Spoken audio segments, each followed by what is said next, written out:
Hello, welcome back to my YouTube channel. This is Mahesh. Today, I also took one of the most important questions for sub-engineer in federal PSC as well as provincial PSC examination. And today, we discuss about structural design and drawing questions, which is the most important questions in federal PSC exam. Okay, let's start the video. Okay, this is our questions. Define bond stress, development length, explain the type of shear reinforcement and their design criteria. This is the questions. The questions attached to 3 topics. Okay, first define bond stress, second development length, and explain the type of shear reinforcements. Guys, I think you already know about the bond stress, development length, and shear reinforcement, which they are. Okay. यी चाहिँ के हुन् सबै तपाईहरुलाई चाहिँ एकदम विस्तृत knowledge भइसकेको होला त्यही पनि म चाहिँ फेरि चाहिँ यहाँबाट बुझाउने प्रयास गर्छु कसरी चाहिँ लेख्ने भनेर चाहिँ यसरी चाहिँ लेख्नुपर्छ हैन आन्सरको ढाँचा चाहिँ यसरी तयार पारेको छु मैले यसरी चाहिँ लेख्ने एक्जाममा है let's start first of all bond stress भनेको चाहिँ के हो त फर्स्टमा The stress which causes slipping of steel bar placed in the concrete due to friction between the steel bar and concrete, addition between the steel bar and surrounding concrete, and interlocking of legs is called bond stress. के रहेछ त bond stress भनेको bond stress भनेको steel bar र concrete को friction, steel bar र surrounding concrete को addition र interlocking को कारणले गर्दा उत्पन्न हुने एउटा स्ट्रेस हो हैन स्ट्रेस हो जसले हाम्रो कंक्रीटमा राखेको स्टील बारलाई चाहिँ के गर्छ त स्लिपेज गर्छ ओके जसलाई चाहिँ हामीले के भन्छौं त बोन्ड स्ट्रेस भन्छौं ओके बोन्ड स्ट्रेसको भ्यालु भनेको चाहिँ हाम्रो फरक हुन्छ हैन design bond stress value of the plain bar in tension हैन प्लेन बार इन टेन्सनमा छ भने बोन्ड स्ट्रेसको भ्यालु निम्न अनुसार छ भनेर यसरी चाहिँ लेख्दिन सकिन्छ टेबलमा number 1 grade of concrete design bond stress newton per mm स्क्वायरमा ओके M20 देखि M40 सम्म लेखेका छौं हैन त्यसपछि बोन्ड स्ट्रेसको भ्यालु चाहिँ यसरी लेखेका छौं यो चाहिँ कन्ठ गर्नुपर्छ 1.2 1.4 1.5 1.7 र 1.9 र बोन्ड स्ट्रेसलाई हामीले चाहिँ टाउ बीडी भनेर डिनोट गर्छौं Okay, let's see. Design bone stress of a plain bar in compression shall be increased by 25% भनेर लेख्यौं हैन के भनेर लेख्यौं त प्लेन बार कुनै पनि प्लेन बार कम्प्रेसनमा छ भने त्यसको डिजाइन बोन्ड स्ट्रेस चाहिँ यो भ्यालुको बढाएर 25% बढाएर लेखिन्छ केको त प्लेन बार इन कम्प्रेसनमा छ भने प्लेन बार इन कम्प्रेसनमा छ भने ओके यसको मतलब के हो त भनेर भन्दाखेरि चाहिँ कुनै पनि एउटा प्लेन बार छ हामीसँग जसको चाहिँ हाम्रो डिजाइन गर्नुपर्ने भयो हैन बोन्ड स्ट्रेस निकाल्नु पर्ने भयो हैन बोन्ड स्ट्रेस निकाल्दाखेरि जस्तै M20 ग्रेड अफ कंक्रीटलाई लग्यौं भने 1.2 छ हाम्रो चाहिँ के छ त 1.2 भने हाम्रो के छ त बोन्ड डिजाइन बोन्ड स्ट्रेसको भ्यालु छ हो यो भ्यालुलाई चाहिँ हामीले के गर्नु पर्यो त 25% इन्क्रिज गरेर राख्नु पर्यो बल्ल चाहिँ हामीले त्यसलाई चाहिँ डिजाइन बोन्ड स्ट्रेस टाउट बीडी को भ्यालु भनेर मान्ने ओके यसलाई चाहिँ 25% बढाउने प्लेन बार इन कम्प्रेसनमा छ भने मात्रै ओके त्यसपछि design bond stress for deform bar is 60% more than plain bar तर डिफर्म बार को केसमा के हुन्छ त 60% मोर हुन्छ तर कसको मोर हुन्छ त भन्दाखेरि प्लेन बार को 60% मोर हुन्छ फर एक्जाम्पल M20 को ग्रेड लाग्यौं भने 1.2 लगेको छौं 1.2 plus 1.2 into 25% गरेपछि कति आउँछ त भन्दाखेरि चाहिँ यसको पर्सेन्टेज भने 1.75 न्यूटन पर एमएम स्क्वायर आउँछ र 1.75 न्यूटन पर एमएम स्क्वायर को 60% गर्दाखेरि 2.8 न्यूटन पर एमएम स्क्वायर आउँछ भनेपछि M20 को कति हुने भयो त डिफर्म बार छ भने 2.8 लग्ने भयो प्लेन बार छ भने 1.75 न्यूटन पर एमएम स्क्वायर हुने भयो ओके अब हाम्रो बोन्ड स्ट्रेसको चाहिँ फर्मुला भनेको के हो त bond stress tau BD is equals to shear force at the section divided by total perimeter of the bar into lever arm. Okay. Shear force उत्तक सेक्सनमा कति shear force लागेको छ vertical shear force कति लागेको छ त्यो shear force divided by perimeter of the bar 2 pi r आइहाल्छ सबैलाई into lever arm भनेको हाम्रो जेट हो लिभर आर्म भनेको जेट हो यसको फर्मुला भनेको चाहिँ के हुन्छ त d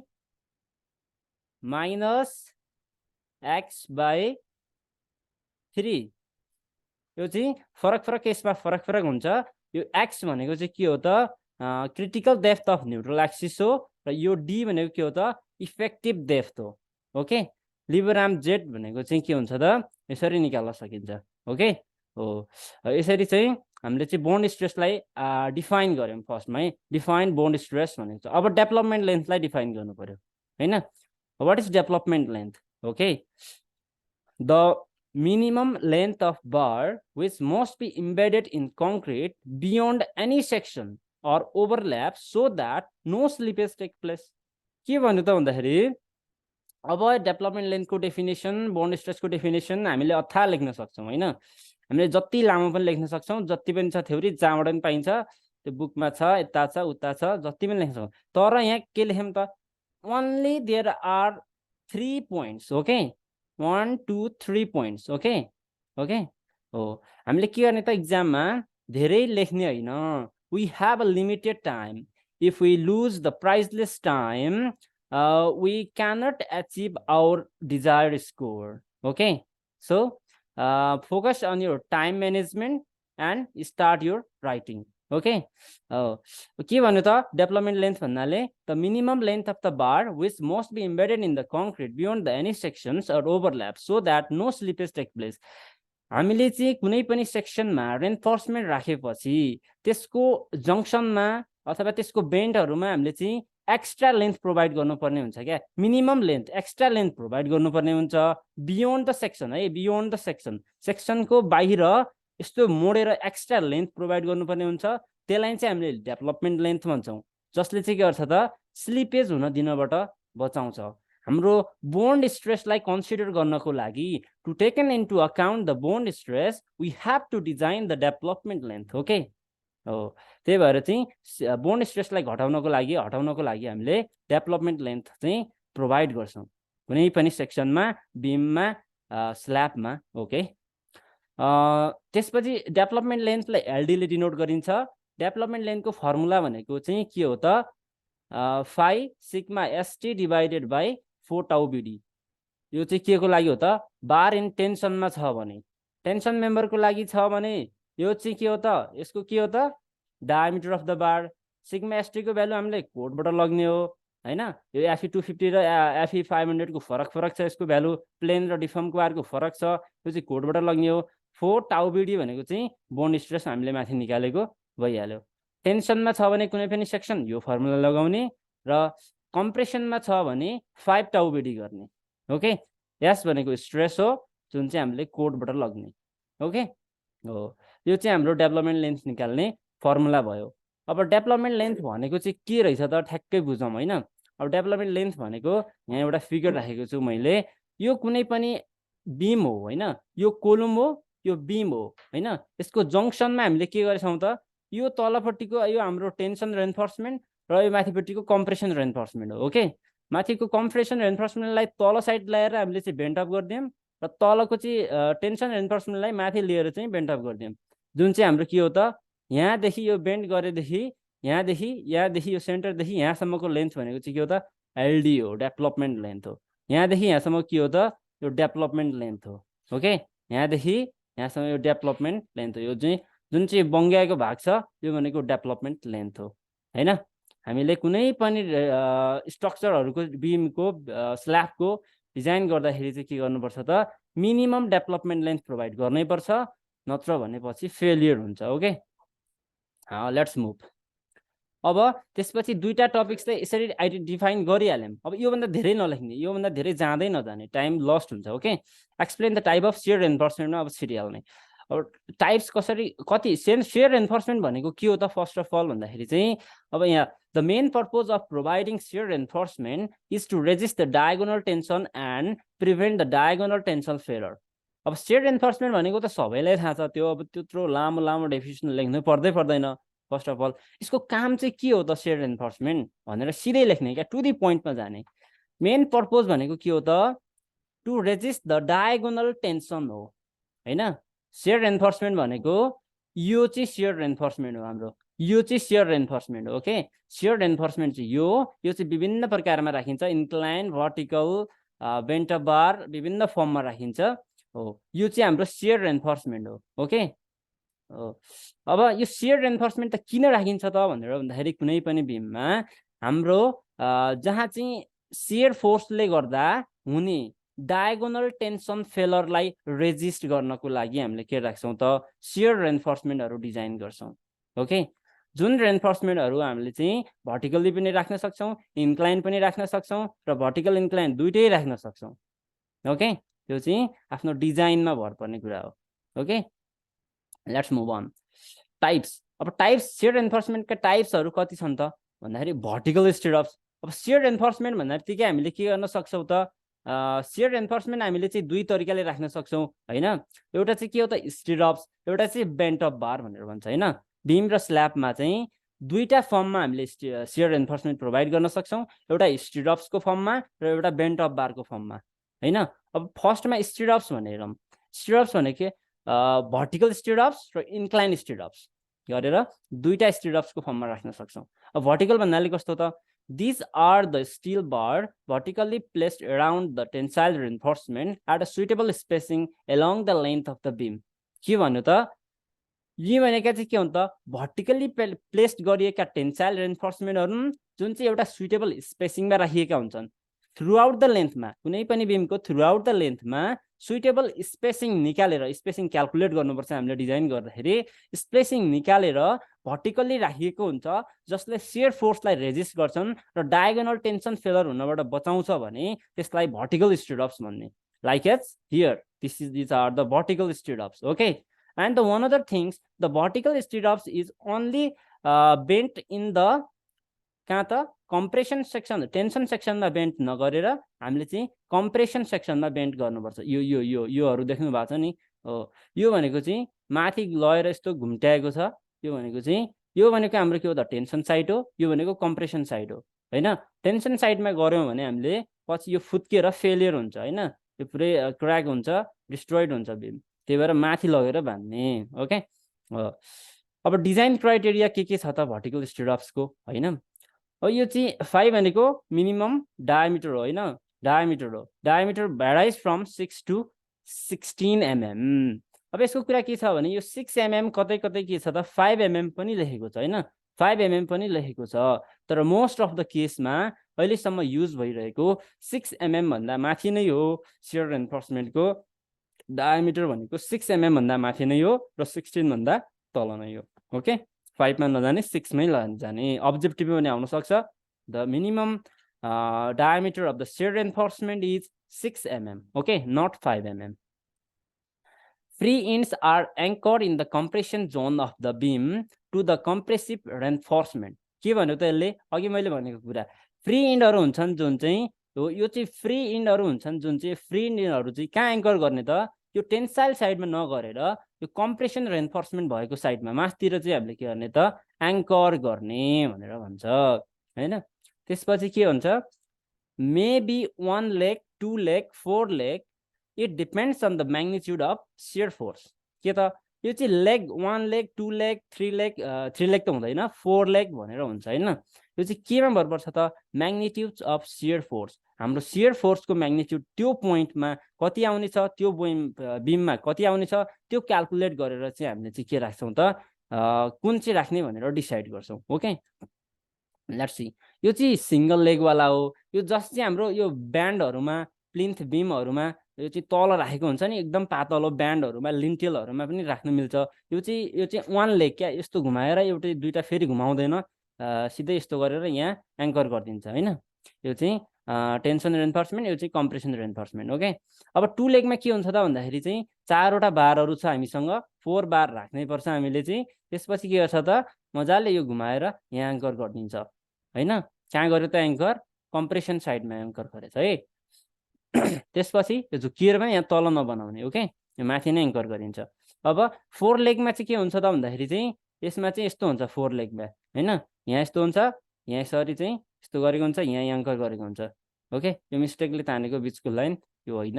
यो चाहिँ 4 लेग वाला हो, 4 वटा लेग छ यसको। ओके, यो चाहिँ हाम्रो स्टिरप्सको चाहिँ राख्ने तरिका भयो हैन the spacing of the vertical stirrups is less near support and more at centre अब के हुन्छ त भन्दाखेरि चाहिँ स्पेसिङको कुरा गर्नु पर्दा भर्टिकल स्टिरप्सको चाहिँ के हुनुपर्छ त लेस नियर सपोर्टमा स्पेसिङ कम हुनुपर्छ र चाहिँ सेन्टरमा हाम्रो स्पेसिङ भनेको भर्टिकल स्टिरप्सको बढी हुनुपर्छ